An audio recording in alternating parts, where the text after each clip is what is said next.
श्रीमद् भगवद गीता 13वां अध्याय। ज्ञान सहित क्षेत्र क्षेत्रज्ञ और प्रकृति पुरुष का वर्णन। श्री भगवान बोले, हे अर्जुन,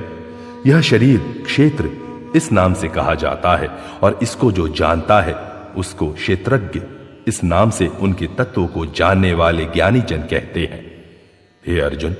तू सब क्षेत्रों में क्षेत्रज्ञ अर्थात जीवात्मा भी मुझे ही जान, और क्षेत्र क्षेत्रज्ञ का अर्थात विकार सहित प्रकृति का और पुरुष का जो तत्व से जानना है वह ज्ञान है, ऐसा मेरा मत है। वह क्षेत्र जो और जैसा है तथा जिन विकारों वाला है और जिस कारण से जो हुआ है, तथा वह क्षेत्रज्ञ भी जो और जिस प्रभाव वाला है, वह सब संक्षेप में मुझसे सुन। यह क्षेत्र और क्षेत्रज्ञ का तत्व ऋषियों द्वारा बहुत प्रकार से कहा गया है और विविध वेद मंत्रों द्वारा भी विभाग पूर्वक कहा गया है, तथा भली भांति निश्चय किए हुए युक्ति युक्त ब्रह्म सूत्र के पदों द्वारा भी कहा गया है। 5 महाभूत अहंकार, बुद्धि और मूल प्रकृति भी, तथा 10 इंद्रियां,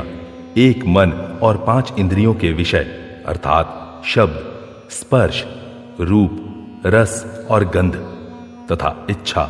द्वेष, सुख, दुख, स्थूल देह का पिंड, चेतना और धृति,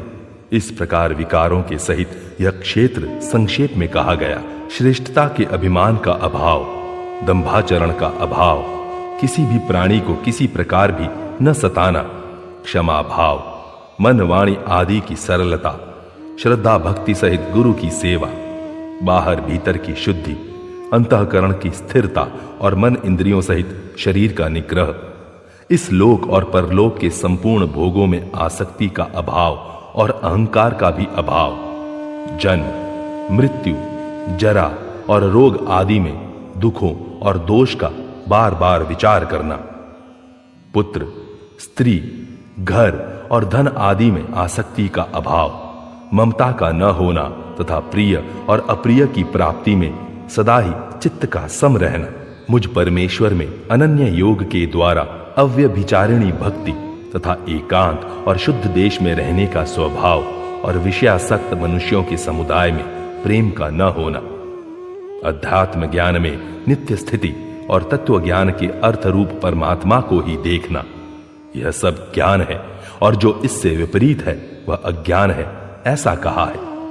जो जानने योग्य है तथा जिसको जानकर मनुष्य परमानंद को प्राप्त होता है, उसको भली भांति कहूंगा। वह अनादि वाला परम ब्रह्म न सत ही कहा जाता है न असत ही। वह सब ओर हाथ पैर वाला, सब ओर नेत्र, सिर और मुख वाला तथा सब ओर कान वाला है, क्योंकि वह संसार में सबको व्याप्त करके स्थित है। वह संपूर्ण इंद्रियों के विषयों को जानने वाला है, परंतु वास्तव में सब इंद्रियों से रहित है, तथा आसक्ति रहित होने पर भी सबका धारण पोषण करने वाला और निर्गुण होने पर भी गुणों को भोगने वाला है।